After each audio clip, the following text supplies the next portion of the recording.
Welcome to Ask and Learn. So in this question, the process is to be plotted on a PV diagram. Okay. Now, and the effect of the polytropic exponent on the boundary work, right? Boundary work and the heat transfer.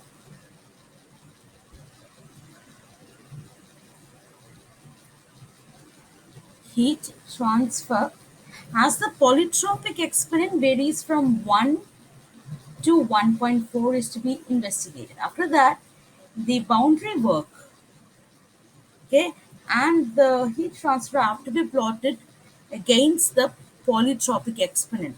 So this is what we have to do in this question. So let us see how to proceed with this.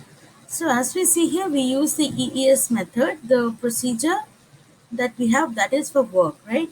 V2, V2, P1, V1, and N and Wn. So if N is equal to 1, then W in is equal to this, else W in would be for P2, V2, and in this case V1, and 1 minus N. Got it? And this will end here. Now input data, we have these values that is given for the pressure, the temperature, the R and all. After that, this is the V1 formula. Process equation that we have for this is this. P2 into V2 upon T2 will be equal to P1 into V1 upon T1.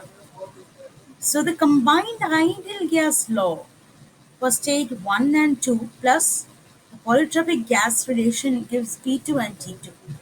So P2 into V2 raised to N, right? P2 V2 raised to N will be equal to P1 V1 raised to N.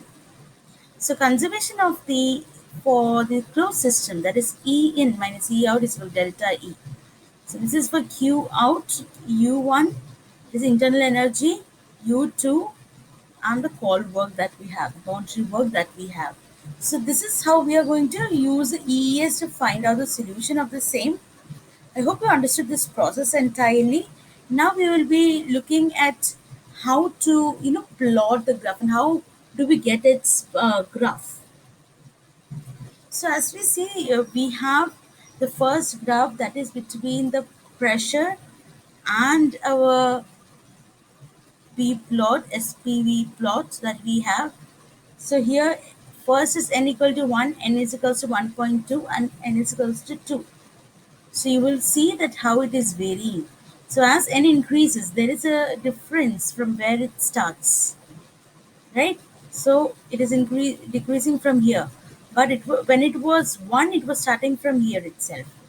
Now if you can see, these are the values given for n, that is for the exponent that we have, and the Q and the WB.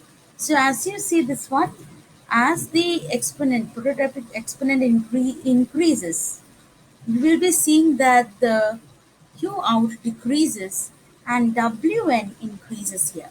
So this is decreasing and this is increasing as this is increasing.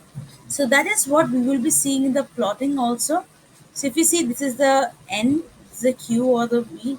So it is linearly decreasing and increasing. This is W in and this is Q out. Both done in the same graph with respect to the prototypic exponent. I hope you understood the relation. Thank you.